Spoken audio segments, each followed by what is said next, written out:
Saiba você mesmo agora. A comunicação. Olá, eu sou o Viriato e este é o canal do Viriato. Esta é a aula número 6, parte 6 do módulo 2. As 4 funções administrativas. A comunicação.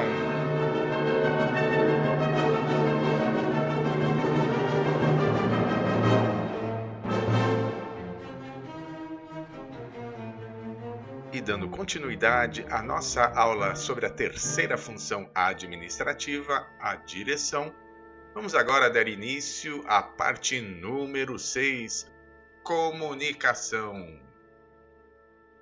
Definições. A comunicação é uma das principais ferramentas da administração. Ela é especialmente importante na função de direção. É a disseminação de informações e compreensões. É a troca, transferência e recebimento de ideias, fatos, opiniões, emoções, etc., entre as pessoas. Ela ocorre por meio de palavras, letras, símbolos, ícones, mensagens, etc. É através da comunicação que a empresa pode integrar os seus diferentes departamentos, que são interdependentes, e alinhar a empresa como um todo num único objetivo. Uma organização pode ser entendida como uma grande rede de comunicações. O processo ou as fases da comunicação. Um processo de comunicação se inicia com a fonte, que fornece ou dissemina a informação por meio de um sistema ou de um transmissor.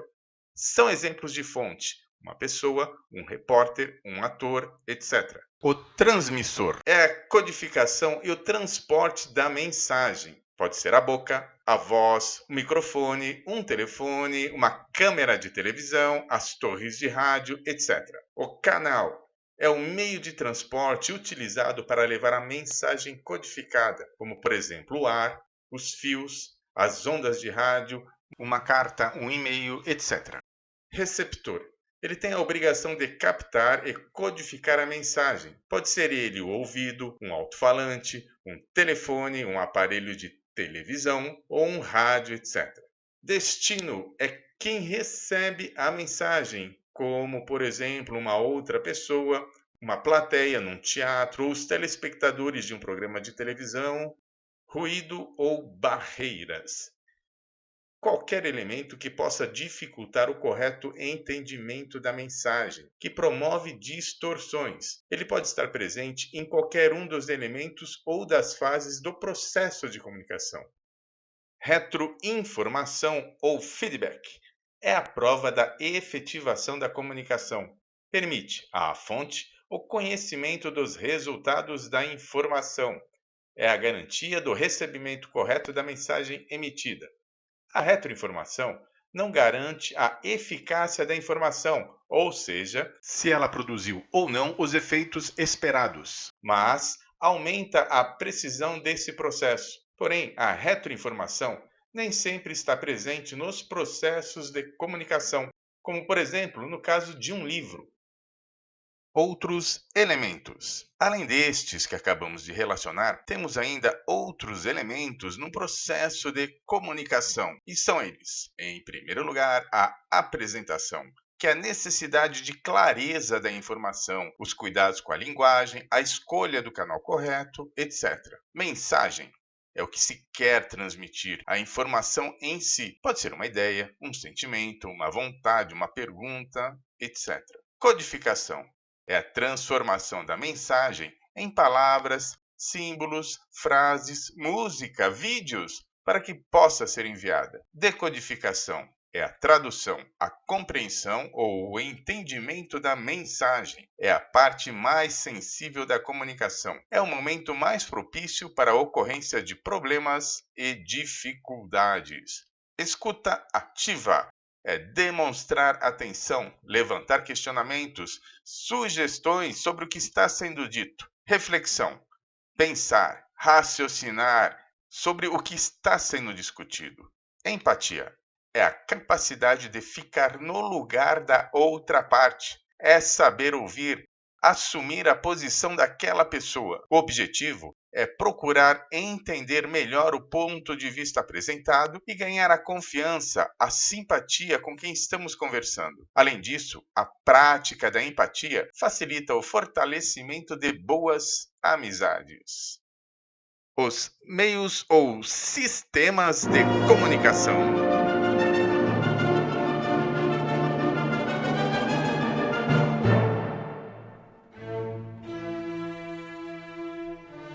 Os meios ou sistemas de comunicação podem ser divididos, basicamente, em três grandes grupos, a saber, e o primeiro deles é a comunicação pessoal. Nesse caso, a fonte é qualquer pessoa que fala, que pode ser um instrutor, um professor, uma autoridade, um amigo, etc. O transmissor é a boca.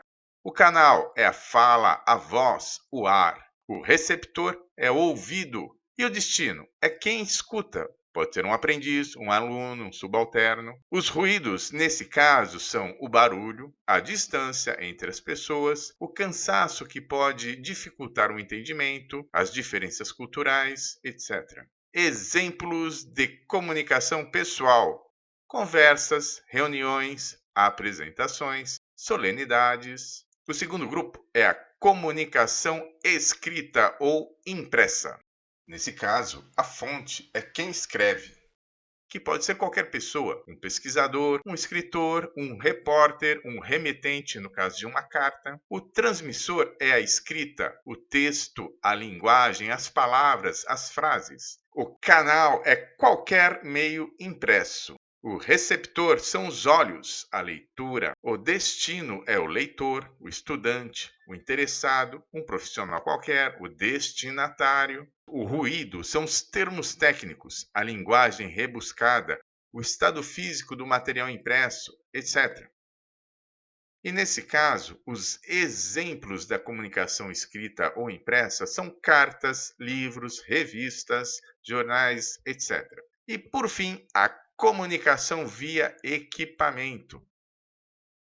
A fonte pode ser um repórter, um filmador, um cineasta, um pesquisador. O transmissor pode ser um aparelho qualquer, como um telefone, um microfone, uma câmera. O canal são os fios, as antenas, o Wi-Fi. O receptor também são outros aparelhos, como o telefone, o computador, o aparelho de televisão, o rádio. O destino é o telespectador, é um internauta, um estudante, interessado e por aí vai. São ruídos nessa situação as interferências, a estática, a má recepção, a qualidade baixa dos aparelhos. E os exemplos de comunicação via equipamento são os aparelhos telefônicos, os filmes, as músicas, a internet, televisores, rádios, etc. E agora, alguns exemplos de ruídos ou barreiras na comunicação e quando elas podem ocorrer. São barreiras na fonte. Por exemplo, a falha na codificação, que pode ser entendida como falta de clareza no que se quer dizer, a existência de ambiguidades, que são ideias dúbias. Temos ainda outras fontes simultâneas ou concorrentes, como, por exemplo, duas pessoas falando ao mesmo tempo. A guerra de narrativas que são conclusões diversas ou divergentes sobre um mesmo fato, quando ainda a mensagem é indesejável para quem fala, ou seja, a fonte ou a pessoa não gosta do assunto que está a tratar. Temos também o uso de gírias, jargões, etc. E por fim, a linguagem rebuscada. Barreiras na transmissão. A grande quantidade de intermediários, o famoso telefone sem fio, o canal que pode estar sobrecarregado e, por fim, as diferenças culturais, como costumes, linguagem, etc. E, por fim, as barreiras no destino, ou seja, as barreiras para quem recebe a informação. E a primeira delas pode ser o cansaço, que pode atrapalhar a atenção da pessoa. A falta de empatia, a falta de interesse, a avaliação prematura, ou seja, quem escuta a informação já tem uma posição formada sobre o assunto. A percepção seletiva, que é quando só escuta o que interessa, os preconceitos e a má interpretação. Os propósitos da comunicação. A comunicação deve, sempre, ter por objetivo a disseminação e o entendimento de informações para gerar atitudes, construir opiniões, sentimentos, etc. Ela deve ainda promover a motivação e a cooperação. As três categorias de comunicações. A comunicação é classificada por três categorias que são a importância do que se quer transmitir, a direção da comunicação e o destinatário ou alvo, que é aquele que se quer atingir. Quanto à importância, elas podem ser informais. A comunicação informal é por onde passa a maior parte das informações. Elas não possuem um formato definido e podem ser do tipo oral, escrita, gestual, etc. Não têm uma estrutura e nem seguem um fluxo pré-definido. Um exemplo é a famosa rádio peão, rápida, porém imprecisa. As comunicações formais. Estas possuem uma hierarquia. Elas ainda possuem uma linha de procedimentos detalhada. Têm estrutura e fluxo de informações definido. A escrita é o formato mais comum, mas pode variar conforme o canal escolhido. Quanto à direção, as comunicações podem ser descendentes, quando elas fluem da chefia para os subordinados.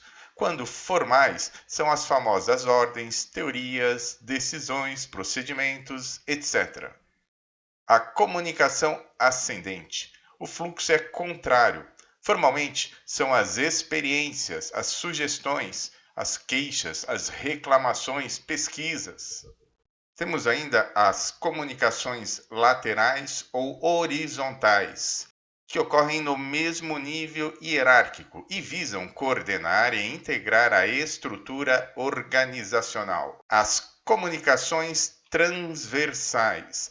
Nesse caso, trata-se de níveis hierárquicos diferentes. Em conjunto com as comunicações laterais, são as mais frequentes. Troca de informações especializadas, como, por exemplo, uma conversa entre o diretor de marketing e um vendedor. E, por fim, a comunicação circular, como, por exemplo, uma reunião ou uma comunicação participativa. E a terceira e última categoria da comunicação é quanto ao destinatário. Ela pode ser pessoal, como o próprio nome diz, é direcionada a uma pessoa, como, por exemplo, uma carta ou um e-mail, etc. E também pode ser impessoal, quando são livros, jornais, circulares, revistas. E agora, as redes formais de comunicação. Elas podem ser complexas ou em linha. As redes complexas possuem as seguintes características. Elas são mais lentas pela maior quantidade de participantes. Existe a maior possibilidade da ocorrência de ambiguidades, que são compreensões opostas sobre o mesmo tema. É maior o número de mensagens e existe ainda mais possibilidades de comunicação entre os participantes dessa rede. São tipos de redes formais complexas de comunicação. A primeira delas é a forma de círculo.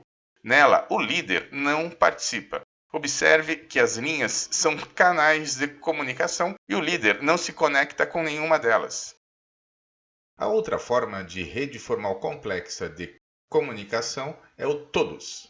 O líder participa, mas nem todas as mensagens passam por ele. Podem ser indicadas para informações mais simples, informais, diretas e menos importantes. Na internet, com exceção da velocidade, as redes complexas de comunicação podem ser representadas pelo protocolo UDP, que é o mais rápido e menos seguro e é utilizado para a transferência de arquivos de jogos, filmes, etc., em que a velocidade é mais importante que o sigilo e a entrega da informação em si. E agora, as redes formais de comunicação em linha. Ela é mais rápida e é menor a possibilidade da ocorrência de ambiguidades, pois são menores as quantidades de mensagens e de participantes, e também são menores as possibilidades de comunicação entre seus integrantes. Eles podem ser do tipo em cadeia, que segue normalmente uma hierarquia que tende a ser vertical, ou ainda o tipo em roda. Nesse caso, o líder centraliza e repassa todas as informações. Podem ser indicadas para informações mais complexas, formais e mais importantes. Na internet, e também excetuando a questão da velocidade, essa rede formal de comunicação pode ser representada pelo protocolo TCP, que é o mais lento e o mais seguro, e é utilizado para a transferência de arquivos pessoais, e-mails, etc. Nesse caso, o sigilo e a entrega da informação em si são mais importantes que a velocidade de transferência. As habilidades de transmissão. Nos processos de comunicação, alguns detalhes devem ser observados. A linguagem deve ser apropriada e direta com quem se comunica, conforme a situação. Para uma comunicação mais geral, destinada a uma gama variada de pessoas, quanto à idade, sexo, escolaridade, etc., pode-se ou deve-se optar por uma linguagem mais simples. Evita-se o uso de jargões, termos técnicos, gírias, etc. O uso desses termos deve ser destinado a comunicações direcionadas a grupos específicos, como, por exemplo, funcionários de uma mesma empresa, profissionais de uma atividade qualquer, como dentistas, engenheiros ou médicos, grupos etários definidos, como crianças ou idosos. Independentemente da destinação, as informações devem ser claras e objetivas, conforme o momento possibilite e a situação permita, e os canais podem ser múltiplos, sim ou não. Não é uma necessidade, mas devem ser apropriados sempre. E esta foi mais uma apresentação do canal do Viriato. Veja os nossos vídeos. É só clicar no quadrinho. Eu te aguardo lá. Muito obrigado e até breve.